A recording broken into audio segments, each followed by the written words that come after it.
विजयनगर के महाराज चेतन सिंह अक्सर भेष बदलकर अपने नगर में घूमा करते थे, जिससे वो अपनी प्रजा का हाल जान सकें।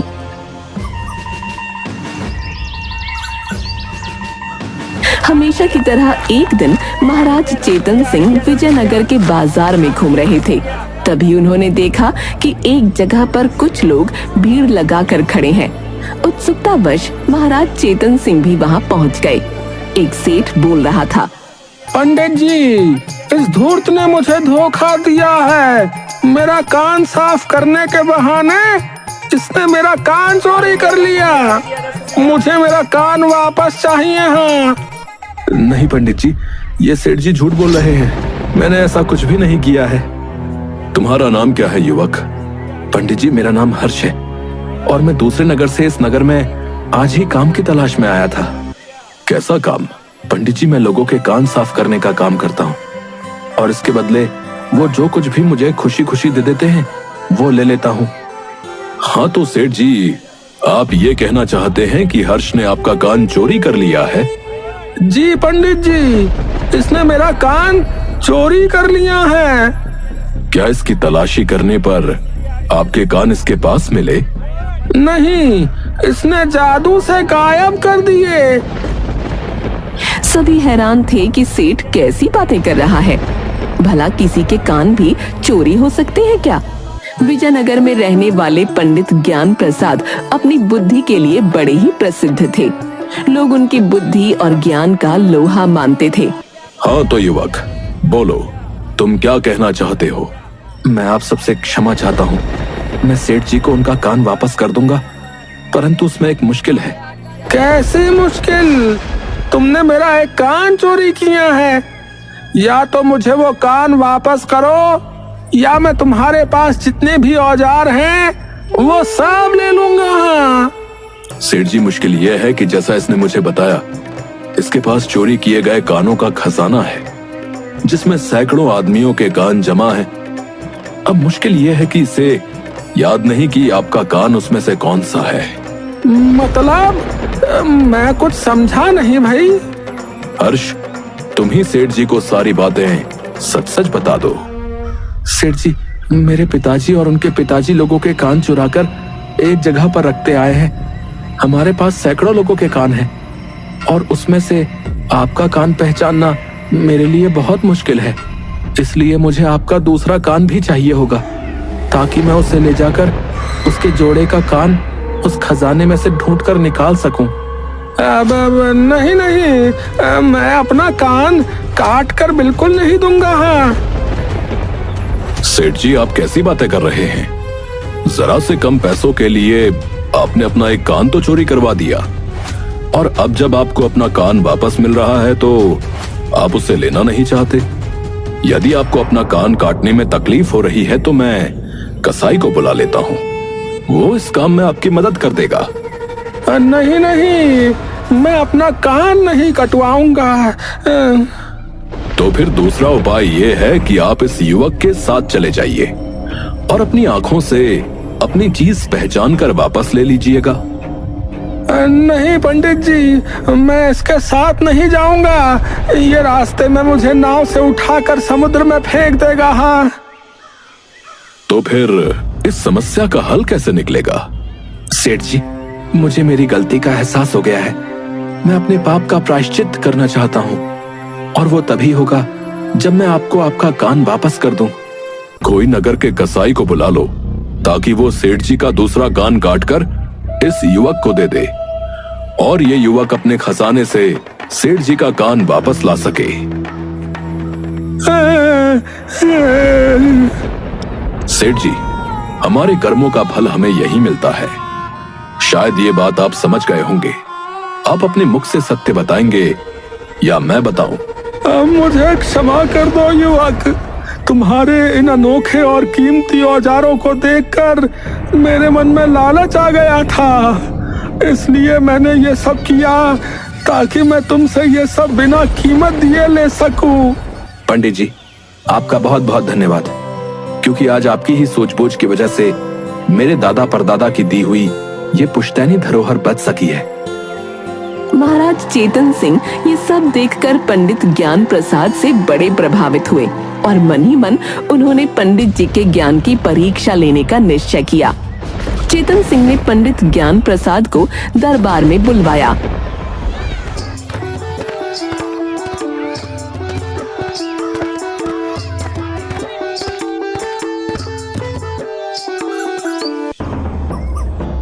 महाराज की जय हो। महाराज, आपने मुझे याद किया? हाँ पंडित जी, मैंने आपके ज्ञान की बहुत चर्चाएं सुनी हैं। मैंने सुना है कि आपको धार्मिक बातों का बड़ा ही ज्ञान है। महाराज, ये सब तो ऊपर वाले की कृपा है। मैं तो सिर्फ एक मामूली सा सेवक हूँ। इसका मतलब आप ये कहना चाहते हैं कि आपको ज्ञान नहीं है? नहीं नहीं महाराज, मेरा कहने का अर्थ सिर्फ इतना है कि मैं जो कुछ भी हूँ या मुझे जो कुछ भी आता है वो सब ईश्वर की कृपा है। अच्छा, तो ये बात है। हमारे नगर में लोग आपके ज्ञान का लोहा मानते हैं, परंतु मैं ये तभी मान सकता हूं जब आप मेरे कुछ प्रश्नों का सही उत्तर दे पाएंगे। जैसी आपकी इच्छा महाराज, आप अपने प्रश्न पूछिए, मैं तैयार हूं। महाराज चेतन सिंह को स्वयं तो ज्यादा कुछ ज्ञान नहीं था, पर वो पंडित की परीक्षा लेना चाहते थे। पंडित ज्ञान प्रसाद से पूछने के लिए महाराज चेतन सिंह के पास कुछ सवाल थे। उन सवालों का जवाब पाने के लिए महाराज बड़े उत्सुक थे। पंडित ज्ञान प्रसाद जी, आपसे पूछने के लिए मेरे पास 3 प्रश्न हैं। आपको मेरे तीनों ही प्रश्नों का उत्तर देना होगा, परंतु अगर आपके दिए हुए उत्तर से मैं संतुष्ट नहीं हुआ तो मैं आपको कारागार में डलवा दूंगा। महाराज, आप अपने प्रश्न पूछना आरंभ कीजिए।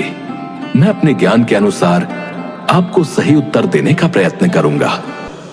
मेरा पहला प्रश्न यह है कि भगवान कहां पर बैठते हैं? दूसरा प्रश्न यह है कि भगवान अपना मुंह किस दिशा में रखते हैं? और तीसरा प्रश्न यह है कि भगवान क्या करते हैं? महाराज, आपके तीनों ही प्रश्न बहुत ही ऊंचे हैं और मेरे लिए इनका उत्तर देना कठिन है। पंडित ज्ञान प्रसाद जी, इसका मतलब आपने हार मान ली। दरबार में उपस्थित अन्य लोग हैरान होकर ये सब देख और सुन रहे थे। पंडित ज्ञान प्रसाद कुछ समय खामोश रहे। उसके बाद उन्होंने कहा, महाराज, मैंने ये नहीं कहा कि मैं आपके प्रश्नों का उत्तर नहीं दूंगा, बल्कि मैंने ये कहा कि आपके प्रश्न बहुत ही ऊंचे हैं और मेरे लिए इसका उत्तर देना कठिन है। मुझे आपके प्रश्नों का उत्तर देने के लिए समय चाहिए होगा। पंडित ज्ञान प्रसाद जी, 10 दिनों का समय लीजिए, हमें कोई जल्दी नहीं है। आप आराम से विचार विमर्श करके हमें उत्तर दीजिएगा।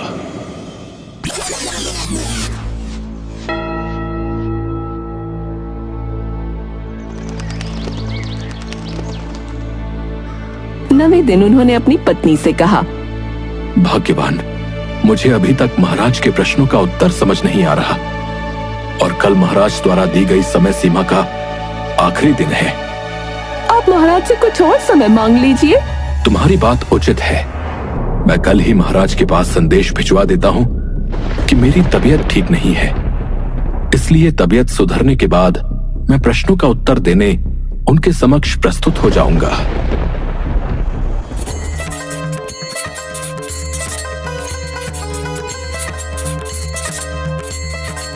पंडित ज्ञान प्रसाद ने ऐसा ही किया और महाराज तक संदेश भिजवा दिया।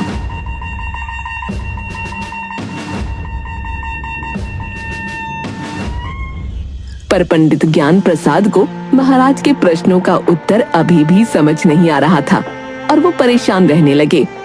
पंडित ज्ञान प्रसाद का शिष्य चंद्रमोहन पंडित जी के चेहरे पर परेशानी को देख व्याकुल होने लगा और एक दिन उसने पंडित जी से पूछा, गुरुदेव, पिछले कुछ दिनों से देख रहा हूं कि आप बहुत परेशान दिख रहे हैं।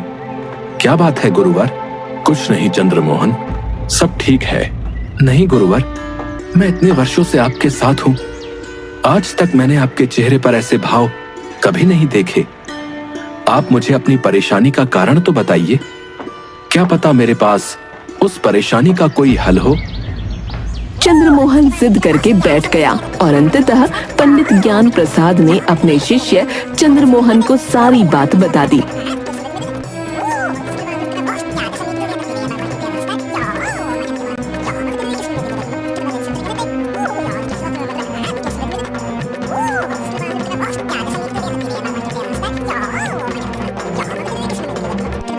गुरुवर, आप बिल्कुल भी परेशान मत होइए। महाराज के दरबार में मैं इन प्रश्नों का उत्तर देने जाऊंगा। चंद्रमोहन, तुम? नहीं, मैं तुम्हारे प्राण दांव पर नहीं लगा सकता। अगर महाराज को प्रश्नों के दिए हुए उत्तर से संतुष्टि नहीं मिलेगी तो वो तुम्हें कारागार में डाल देंगे, और मैं नहीं चाहता कि मेरी वजह से तुम किसी मुश्किल में पड़ो। आप बिल्कुल भी परेशान ना हो। मैं महाराज के पास जाऊंगा और उनके प्रश्नों के उत्तर दे दूंगा। लेकिन दिए हुए उत्तर से महाराज संतुष्ट नहीं हुए तो वो तुम्हें कारागार में डलवा देंगे। आप बिल्कुल भी चिंता ना करें। मैं बहुत से संतों और फकीरों के पास बैठता रहता हूं। उनके उपदेशों से मैं अवश्य ही महाराज को संतुष्ट कर दूंगा। चंद्रमोहन के जिद करने पर भारी मन से पंडित ज्ञान प्रसाद ने उसे महाराज के पास जाने की आज्ञा दे दी।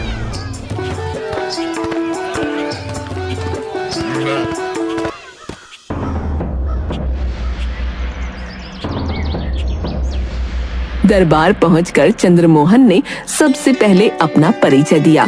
महाराज की जय हो। महाराज, मैं पंडित ज्ञान प्रसाद का शिष्य चंद्रमोहन हूँ। उनका स्वास्थ्य पिछले कुछ समय से ठीक नहीं है, जिसके कारण वो आपके प्रश्नों का उत्तर देने आपके समक्ष नहीं आ पा रहे हैं। इसलिए उन्होंने मुझे भेजा है। मैं आपके प्रश्नों का उत्तर दूंगा। तुम अपने गुरु की जगह आए हो, परंतु तुम्हें यह पता है ना कि यदि तुम्हारे दिए हुए उत्तर से मैं संतुष्ट नहीं हुआ तो मैं तुम्हें कारागार में डलवा दूंगा। जी महाराज, मुझे आपकी ये शर्त पता है। गुरुवर ने मुझे इसके बारे में पूरी जानकारी दी है। ठीक है, यदि तुम्हारी यही इच्छा है और तुम्हें अपने गुरु पर इतना विश्वास है तो मैं तुमसे प्रश्न पूछना आरंभ करता हूं। महाराज, आप अपने प्रश्न पूछते जाइए, मैं उनके उत्तर देता जाऊंगा।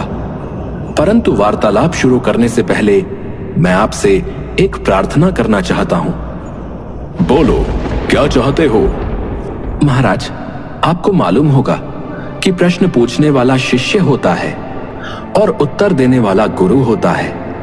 हमारे शास्त्रों के अनुसार एक सच्चे मनुष्य की तरह धार्मिक नियमों का पालन करते हुए गुरु को हमेशा ऊंचा आसन दिया जाता है और शिष्य हमेशा गुरु से नीचे बैठता है।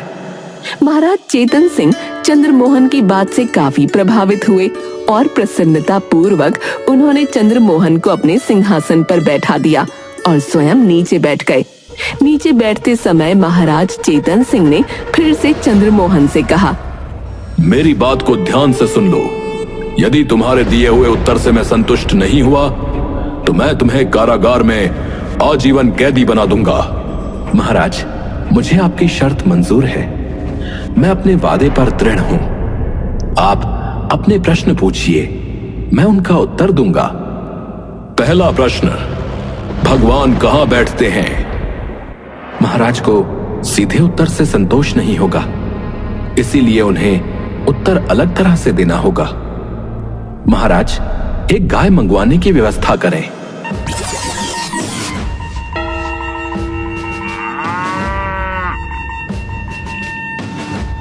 महाराज, क्या इस गाय में दूध है?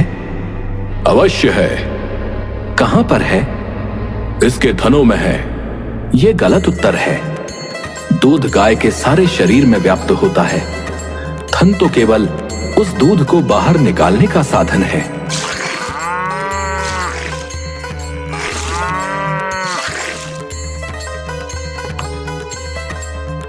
महाराज, सोचकर बताइए कि क्या इस दूध में मक्खन है? हाँ है। कहां पर है? यह कैसे बताया जा सकता है कि दूध में मक्खन कहां पर है? जिस प्रकार आपको इतना भी ज्ञान नहीं है कि दूध में मक्खन कहां पर है, और आप यह भी मानते हैं कि दूध में मक्खन है। इस प्रकार ईश्वर सारे विश्व में सब जगह पर व्याप्त है। वैसे ही जैसे दूध में मक्खन व्याप्त है और दूध गाय के शरीर में सब जगह व्याप्त है, जिस प्रकार दूध को पाने के लिए गाय को दोहना पड़ता है, उसी प्रकार ईश्वर को जानने के लिए भी हमको अपने हृदय को दोहना पड़ता है। अब बताइए महाराज, आपको अपने प्रश्न का संतोषजनक उत्तर मिला या नहीं? हाँ, मिल गया। अब तक जो लोग महाराज से ये कहते थे कि ईश्वर ऊपर आसमान में रहता है, वो महाराज की दृष्टि में झूठे प्रमाणित हो गए और उनका सम्मान कम हो गया। महाराज, दूसरा प्रश्न पूछिए। दूसरा प्रश्न ये है कि भगवान अपना मुंह किस दिशा में रखते हैं, उत्तर में या दक्षिण में? आपका दूसरा प्रश्न बड़ा ही अजीब है महाराज, परंतु मैं आपको इसका उत्तर अवश्य दूंगा। मुझे एक जलती हुई मोमबत्ती चाहिए।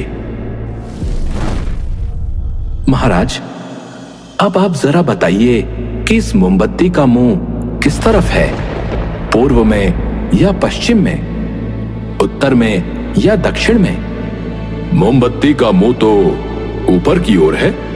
महाराज, जिस प्रकार इस मोमबत्ती का प्रकाश हर तरफ फैल रहा है, उसी प्रकार ईश्वर भी सभी दिशाओं को समान रूप से देखते हैं। चंद्रमोहन का जवाब सुनकर महाराज चेतन सिंह काफी प्रसन्न हुए। वो चंद्रमोहन के ज्ञान से काफी प्रभावित भी हो रहे थे। अब बादशाह ने तीसरा प्रश्न पूछा। भगवान क्या करते हैं? पंडित ज्ञान प्रसाद ने जब चंद्रमोहन को बादशाह के सिंहासन पर बैठे देखा तो उसे बड़ा ही आश्चर्य हुआ। आइए पंडित जी, आसन ग्रहण कीजिए। तब चंद्रमोहन ने पंडित ज्ञान प्रसाद को उस स्थान पर बैठने को कहा जहां वो स्वयं बैठा था, यानी सिंहासन पर। और महाराज चेतन सिंह को उस स्थान पर बिठा दिया जो पंडित ज्ञान प्रसाद जी के लिए था। इसके बाद चंद्रमोहन बोला, महाराज, ईश्वर यही करता है, निरंतर परिवर्तन करता है। वो राजा को रंक बना देता है और रंक को राजा बना देता है। संसार में सदा यही होता रहता है। धन होता है तो कभी उसका पतन होता है। किसी व्यक्ति को आदर और सम्मान मिलता है और कभी किसी को तिरस्कार। आशा करता हूं आपको आपके सारे प्रश्नों का उत्तर संतोषजनक प्राप्त हुआ होगा। हाँ चंद्रमोहन, मैं तुम्हारे द्वारा दिए हुए सभी उत्तरों से पूरी तरह संतुष्ट हूं और मुझे पंडित ज्ञान प्रसाद के ज्ञान पर अब तनिक भी संदेह नहीं है। मैं आज से पंडित ज्ञान प्रसाद जी को अपने मंत्रिमंडल में विशेष सलाहकार के रूप में शामिल करता हूं और उन्हें उच्च पद प्रदान करता हूं। महाराज की जय हो, महाराज की जय हो। क्षमा चाहता हूं महाराज, परंतु मैं आपके द्वारा दिए गए इस सम्मान के लायक नहीं हूं। आप ऐसा क्यों कह रहे हैं पंडित जी? आपके ज्ञान का लोहा तो आज मैंने भी मान लिया है और यह आपका पुरस्कार नहीं है, यह हमारे राज्य हित के लिए भी अच्छा होगा। क्षमा करें महाराज, चंद्रमोहन ने आपको आपके प्रश्नों के जो भी उत्तर दिए हैं वो सब उसके खुद के ज्ञान, संगत और साधना का फल है। मैं अपने शिष्य की साधना का फल खुद नहीं ले सकता।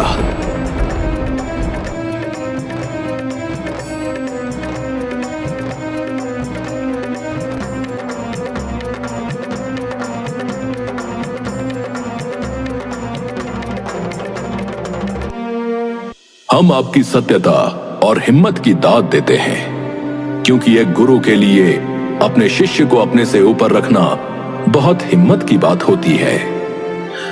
आज आपने ये साबित कर दिया कि आपका ज्ञान सर्वोपरि है।